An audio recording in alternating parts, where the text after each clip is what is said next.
Doctor Nusrat mehndi साहिबा फरमा रही हैं। मोहम्मद अंसारुल हसन सिद्दीकी साहब,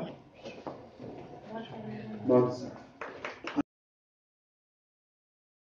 साहब हैं, मैं दरख्वास्त करता हूं आपका भी इस्तकबाल फरमाएं किताबों से।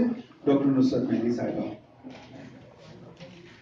हमारे आज के एक और मेहमान खुसूसी हैं जनाब सभी बुखारी साहब, आपका इस्तकबाल है। डॉक्टर नुसरत मेहंदी साहिबा इस्तकबाल फरमा रही है किताबों से। डॉक्टर नुसरत मेहंदी साहिबा किताबों से आपका इस्तकबाल फरमाएंगी।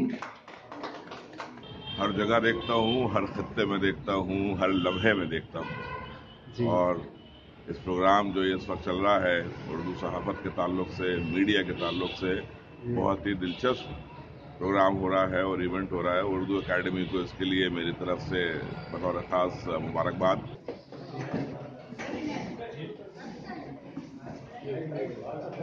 उर्दू और मीडिया का चोली दामन का साथ, तो इसकी मकबूलियत में उर्दू का क्या किरदार रहा है, और बल्कि मैं तो ये कहूँगी कि उर्दू की मकबूलियत में मीडिया का क्या किरदार रहा है, इस पर भी बात तो वाइस वर्सा है। दोनों एक दूसरे के बिल्कुल चोली दामन का साथ है। डॉक्टर माजिद हुसैन साहब भी आज हमारे खुसूसी मुकर्रीन में हैं, आपका इस्तकबाल।